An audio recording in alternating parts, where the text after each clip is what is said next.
Здравейте, това е Recyclix, компанията за преработка на ПВЦ отпадъци, чийто завод се намира в Полша, в Варшава.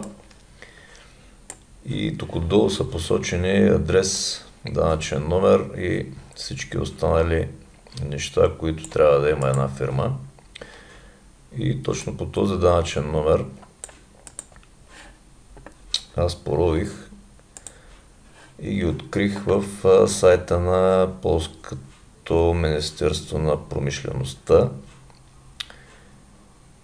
Ето е регистрацията на фирмата с адрес, дата на регистрация ноември 26 2014 година на Александър Сурановас или Журановас, не знам точно как се чете, и свалих един файл с повече подробности, които са посочени тук от самото министерство. Разбира се, през преводача успях да намеря доста информация. Това е същия данъчен номер, който стои към дата 23.16 година. 25.3.16 година. Тук са посочени доста неща, които разгледах, но мисля, че най-важното е последното написано нещо. Ето това. И пак през преводача го погледнах и тук пише информация, спирането на икономическа активност няма въведена. Тоест, фирмата не се приготвя да спира дейност. Това за мен беше най-важно. И всичко това е съвсем реално. Завод съществува, който си работи. Ето е страница, която се поддържа от хората от самия сайт, с телефони, с същата улица, с номера, които бяха и в данъчната регистрация. Тук има доста снимки от Експо, наскоро са били в Брюксел, миналата седмица бяха в Хамбург.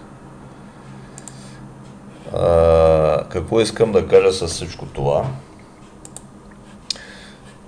В този сайт той тръгна месец май 2015 година. Аз съм почти от самото начало, мисля края на май или началото на юни.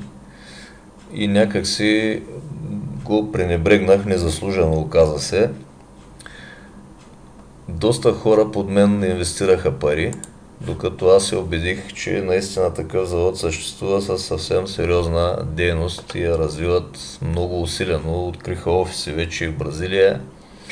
Имат офиси в Кобленц, Германия, в Полша, в Литва. И нещата им се развиват по един много добър, много бързо се набират скорост. И какво ме накара да се замисля за това? Точно този мой реферал, това е един германец, който още миналата година внесе в сайта, ето го, Марсел, над 2000 евро. После внесе и още пари. И аз се замислих доста върху всичко това и като се и поразрових за информация, оказа се, че това е незаслужено от моя страна, съм ги пренебрегнал. И после реших и аз да внеса една по-голяма сума и да продължа да работя с тях вече на едно друго ниво. И така, това е техния сайт, през който могат да се купуват ПВЦ отпадъци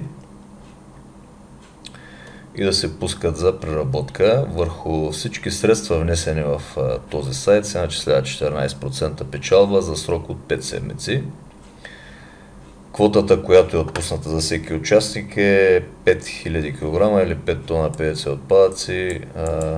Тук са повече, защото се купуват част от оборудване, за да се отпуснат и още отпадъци. Ще направя друго видео за това, точно как става. Освен всичко това, което намерих за тях, какво беше и...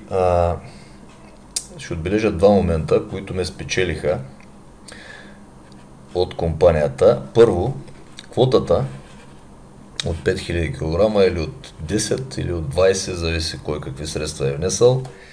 Отпадъци, която се закупува, никога не се губи, не изгаря или не се изчерпва. Напротив, след като е донесла печалба от 1, 2, 3 или повече цикъла, които траят 5 седмици на самото производство, компанията може да я изкупи обратно, ако инвеститора реши да прекъсне работа с тях. За разлика от всички рекламни компании или ревшия програми, с които съм работил до сега, такова нещо при тях няма. При тях се купуват, да речем, рекламни пакети, дялове, акции или както и да ги наречем, които в рамките на месец, 2, максимум 3 спира да носят печалба и след това всеки се решава дали да купи нови или да спре да участва в тази програма. Тук не е така, парите се възстановяват, печалбата е изтеглена, всичко е съвсем коректно и всички, които са влезли вътре, не губят нищо. Второто интересно нещо, че всеки внесъл средства тук в този сайт и размислил, да речем, по някаква причина е решил, че това не е за него или някой го е разубедил, това не е толкова важно, може да получи парите си обратно до 7-я ден от датата на внасяне на средствата. Пише се писмо до съпорта, без някакви сериозни обяснения, просто се искат парите назад и те се възстановяват, което е наистина много коректно. Такова нещо не съм виждал до сега при нито една програма. И пак за разлика от точно тези програми, за които говорих преди малко, там изрично се подчертава при тях, че рефънд не се прави. Пари внесени вътре трябва да мине определен период, месец, 2, 3, докато изтикат пакетите, да речем. И след това, ако има печалба, дай Боже да има печалба, се изтегля, пакета се изгаря. И по-нататък казах вече какво се случва. Точно заради тези две неща започнах да работя с Recyclix. За времето, което съм бил с програмата, всички плащания са идвали на време, били са коректни и лоялни като компания и съпорта им е също много добър. Ако има някакви въпроси, някакви проблеми, бързо се изглаждат, реагират винаги на време. И така, да премина към самата програма. С сайта се работи много лесно и удобно. Могат да се ползват доста езици. Аз лично тук предпочитам руски, за мен е по-удобно с него. За съжаление, все още български не е включен. Дано и това да направят. За начало всеки участник, който се регистрира тук в самия сайт, получава 20 евро подарък от компанията, които стоят тук в лявата част на баланса. И срещу тези 20 евро се купуват 100 кг отпадъци, които веднага се пускат за работа и почват да носят печалба. Целият цикъл трае 5 седмици. Той самия пак е разделен на 2. Тук е до третата седмица, влизат 6% в дясната част на баланса. И още 2 седмици влизат 8 или общо 14. И след като приключи обработката, всеки се решава дали да продаде квотата или да я пусне за още веднъж да се завърти.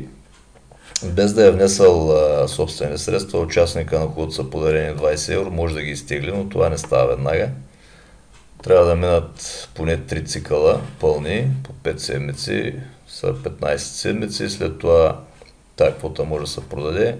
Сумата надхвърля 20 евро, защото това е минимума, която може да се изтегли от Recyclix от сайта. И дори без собствени средства, казах, могат да се изтеглят пари от тук, ако някой реши. Защо го правят това? Просто ги дават тези пари на всеки, за да види как работи програмата, да види дали това е за него, дали иска да участва с собствени средства или да продължи нататък. Това е идеята. Споменах вече няколко пъти, че се начисляват 14% за 5 седмици. Не трябва човек да има някакви супер технически умения, за да работи с техния сайт. Всичко е опростено, направено по най-лесния начин. Всеки с компютър би трябвало да може да се справи без някакви трудности. Пари в самата програма могат да се внесат по 3 начина. С банков превод, банкова карта и с биткоини. С биткоин става най-изгодно.